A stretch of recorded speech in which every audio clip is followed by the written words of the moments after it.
সাহেব, এরা কে না তত্ত্বের দিকে দৃষ্টিতে দিয়ে বলছে ক্ষিতি অব তেজ মরুদ বোম। এই গোটা দেহটা তৈরি হয়েছে ক্ষিতি মানে মাটি, অব মানে জল, তেজ মানে আগুন, মরুদ মানে বাতাস, আর বোম মানে আকাশ তত্ত্ব। এই পাঁচটা তত্ত্ব দিয়ে এই দেহটা তৈরি হয়েছে। আর এই দেহটাকেই তো আমরা আমাদের সবকিছু মনে করি। আমি মনে করি দেহটাই, এটাই আমি, এটাই চৈতালি, আর চৈতালি আমি।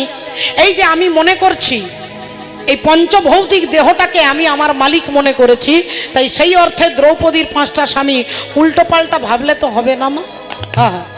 ও যে বিন্দু রূপে ছিলে তুমি পিতার মস্তকে, আর কামাবেশে প্রবেশ করেছ এই মাতৃজঠরে। বিজ্ঞান বলছে, শাস্ত্র বলছে আমি মায়ের গর্ভ থেকে জন্ম নিয়েছি।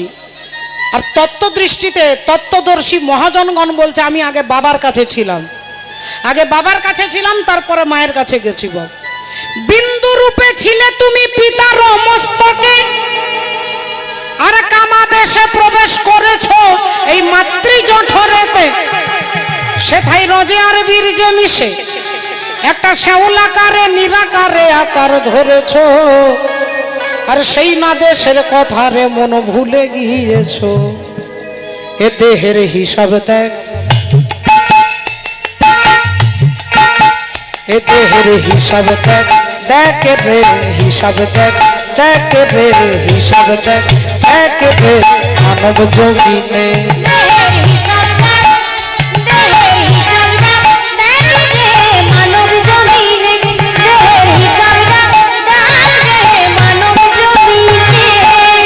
গড়েছে তিন কারিগর, গড়েছে তিন কারিগর, মিলে শহর টানা দিয়ে তিন গুণে।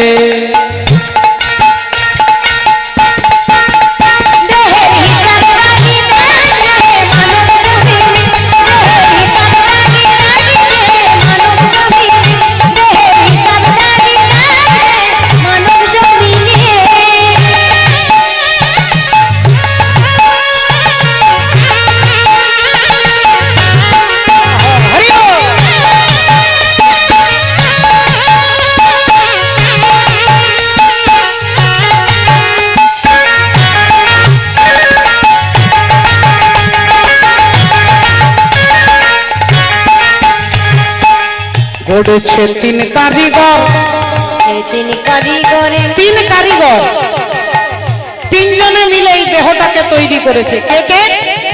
মা বাবা ঈশ্বর, মা বাবা ঈশ্বর, মা বাবা ঈশ্বর, মা বাবা আর ঈশ্বর, এই তিনজনে মিলে এই দেহটাকে তৈরি করেছে। হ্যাঁ, গড়েছে তিন কারিগর, মিলে শহর টানা দিয়ে তিন গুণে।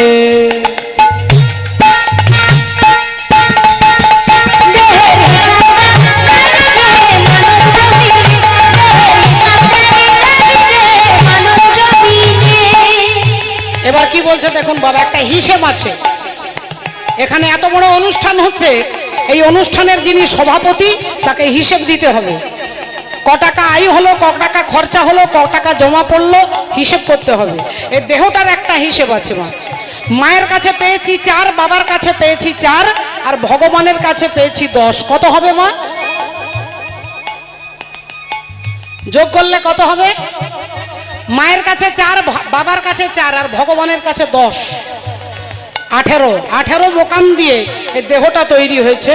চূড়া মধ্যে চূড়ামণি ব্রহ্ম পাশে স্থিতি, পাট মধ্যে মহাবিষ্ণু করেন বসতি, চক্ষুতে শ্রী কালাচাঁদ করিতেছে ধ্যান, নাসিকাতে নিত্যানন্দ করে মধুপান, কর্ণেতে চৈতন্য গোসাই হয়ে সাবধান, মুখেতে ভদ্রাক্ষ বসি 32 যোগান, জিহ্বাতে নারদ মুনি বাজাই কোন্দল, জিহ্বা নিচে বসে নদী গয়া গঙ্গা জল, আল জিহ্বায় সরস্বতী, বামেতে শ্রীরাম, কণ্ঠেতে শ্রী কানাই, বাহুতে বলরাম, হস্তেতে শ্রী গোবিন্দ দান অধিপতি, সপ্তদ্বীপে জগন্নাথ করেন বসতি, নাভিমূলে ব্রহ্মা সদা করিতেছে লীলা, লিঙ্গে মহাদেব বসি লয়ে চন্দ্রকলা, গুহ্যদ্বারে বসি আছে নাড়ুয়া গোপাল, কামিনীর সঙ্গে কেলি বড়ই রসাল, হাঁটুতে শক্তির স্থিতি বসুমতি পায়, 18 মোকাম তত্ত্ব শুনো সমুদায়। এই সব তত্ত্ব কথা যেই জন জানে, নরলোকে তুচ্ছ তারে দেবলোকে মানে।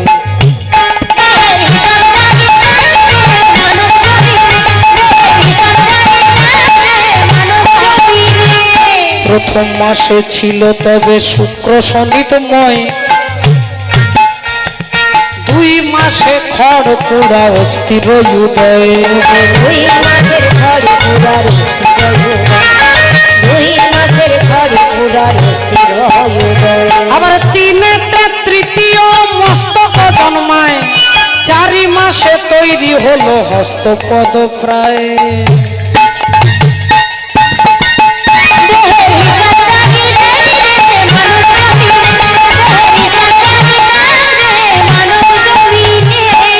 গড়েছে 3 কারিগর, গড়েছে 3 কারিগর মিলে শহর টানা দিয়ে 3 গুণে।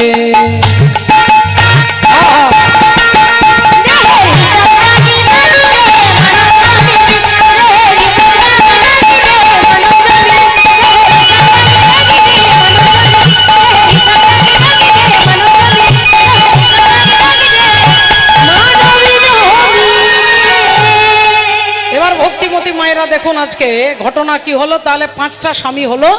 বললেন অর্জুন যা বলেছে সেটাই ঠিক, আজ থেকে দ্রৌপদী তোমার 5 জন স্বামী, 1 বছরের জন্য 1 জনের ঘরে থাকবে, 1 বছর যুধিষ্ঠির, 1 বছর ভীম, এভাবে। আর যখন দ্রৌপদী যার ঘরে থাকবে, দ্রৌপদী যখন যার ঘরে, যে স্বামীর ঘরে থাকবে সেই ঘরে কেউ প্রবেশ করতে পারবে না। যদি কেউ প্রবেশ করে তাকে 12 বছরের জন্য নির্বাসনে যেতে হবে। সিদ্ধান্ত করে দিলেন, নিয়ম করে দিলেন।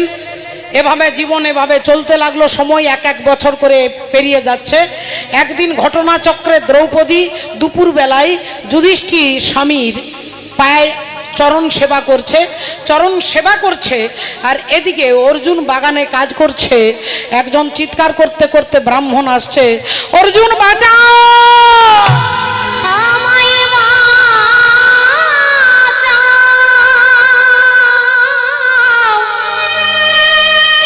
বাঁচাও অর্জুন, বাঁচাও। অর্জুন বলে উঠলেন, হে বেদজ্ঞ ব্রাহ্মণ, কি হয়েছে আপনার? এভাবে চিৎকার করছেন কেন, কি হয়েছে? ব্রাহ্মণ বললেন, অর্জুন আমার সংসারে কেউ নেই, আমার একটা গাভী মাতা, একটা মাত্র গাভী আছে, গরু, যাকে নিয়ে আমার সংসার, আমার জীবিকা, আমার ধর্ম, আমার কর্ম সব। সেই গাভীটাকে একটা বাঘ টানতে টানতে নিয়ে চলে যাচ্ছে, আমার গাভীকে হত্যা করবে। তুমি পারো একমাত্র আমার গাভীকে রক্ষা করতে, অর্জুন তুমি আমাকে সাহায্য করো, আমার গাভী মাতাকে রক্ষা করো। এ কথা যেই বলেছেন, অর্জুন বললেন, দেখুন আপনার সাহায্য করতে পারলে আমি খুব খুশি হতাম, কিন্তু আমার কতগুলো সমস্যা আছে।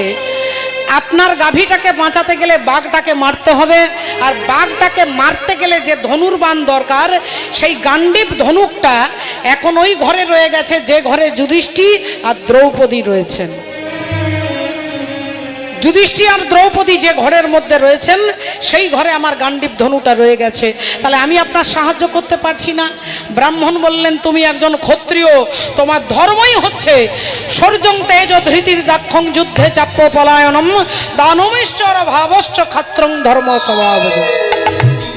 ক্ষত্রিয়ের ধর্মই হচ্ছে অনাশ্রয়কে আশ্রয় দেওয়া, কোনো বিপদে পড়া ব্যক্তিকে সাহায্য করা। এটা যদি তোমার ধর্ম হয়, তাহলে তুমি আজকে ধর্মকে পরিত্যাগ করছো অর্জুন। যেই এ কথা বলেছে, অর্জুন বললেন, একটু দাঁড়ান। ছুটে গেলেন সেই ঘরে, আর গান্ডীব ধনুকটাকে এনে বাঘকে হত্যা করে গাভী মাতাকে ব্রাহ্মণকে ফিরিয়ে দিলেন। ব্রাহ্মণ আশীর্বাদ করলেন। অর্জুন এলেন দাদা যুধিষ্ঠির কাছে, অবনত মস্তকে মাথাটা নিচু করে হাত জোড় করে বলছেন, দাদা এবার আমি যাই, আমি চলে যাই, আমি চলে যাই, আমি চলে যাই। ও মা জননী, জন্ম ভরে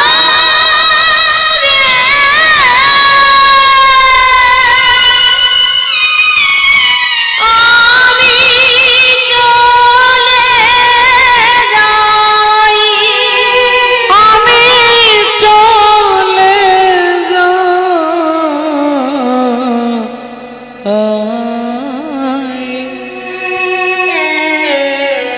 দাদা গো, আমি তুমি আমায় বিদায় দাও দাদা। আমি 12 বছরের জন্য নির্বাসনে চললাম। যুধিষ্ঠির দাদা বললেন, ভাই অর্জুন যাস না ভাই, তুই যাস না। ওরে তুই কোনো ভুল করিসনি, তুই কোনো অন্যায় করিসনি, তোর কোনো ভুল নয়। তুই একজন ব্রাহ্মণকে সাহায্য করবার জন্য এই ঘরে প্রবেশ করেছিস, তাই তুই যাস না ভাই, তুই নির্বাসনে যাস না। অর্জুন বললেন, দাদা এই নিয়মটা আমাদের সবাইকে দাঁড়িয়ে নিয়ম ভগবান তৈরি করে দিয়ে গিয়েছিলেন যে যখন দ্রৌপদী যার ঘরে থাকবে সেই ঘরে যদি কেউ ঢোকে তাকে নির্বাসনে যেতে হবে। তাই দাদা আমি চললাম, কারণ নিয়ম যারা তৈরি করে তারাই নিয়ম যদি ভঙ্গ করে তাহলে দেশের কল্যাণ হবে কি করে, রাজ্যের উন্নতি হবে কি করে? যারা রক্ষক তারাই যদি ভক্ষক হয়। তাই দাদা আমি চললাম। ওরে ভাই তুই যাস না ভাই, আমি বলবো তোর কোনো দোষ নেই।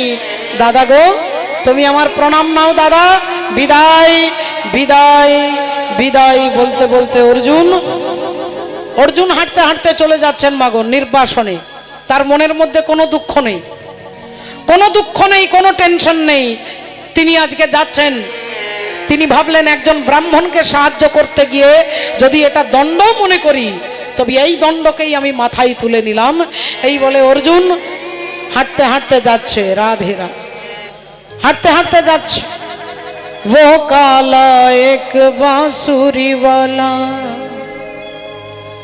वो काला एक बांसुरी वाला, बांसुरी वाला, बांसुरी वाला,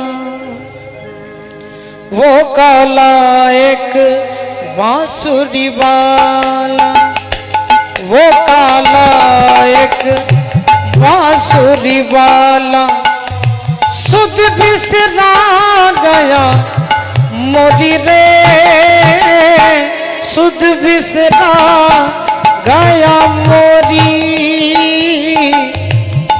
माखन चोर जो नंद किशोर वो, माखन चोर जो नंद किशोर वो, कर गयो रे कर गयो मन की चोरी रे, सुध बिसरा गया मोरी, वो काला एक बांसुरी वाला।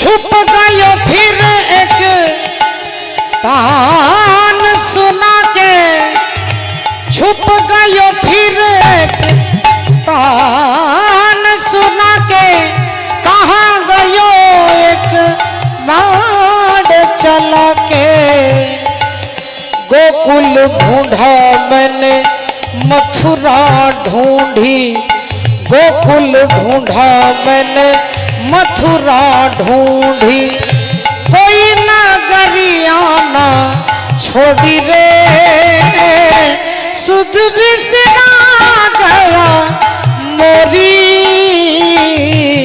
वो काला एक बांसुरी वाला।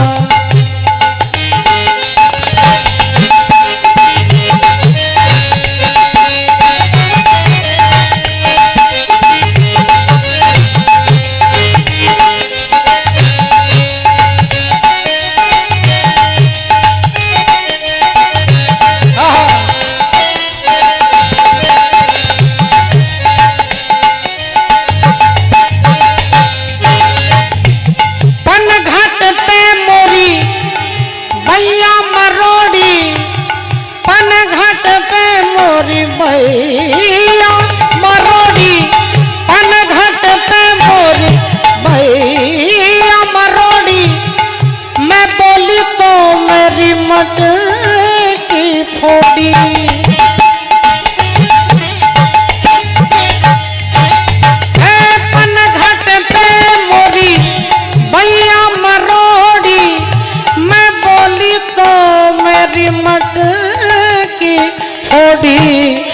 गोकुल ढूंढा मैंने मथुरा ढूंढी कोई नगरिया ना छोड़ी रे सुध बिसरा गया मोरी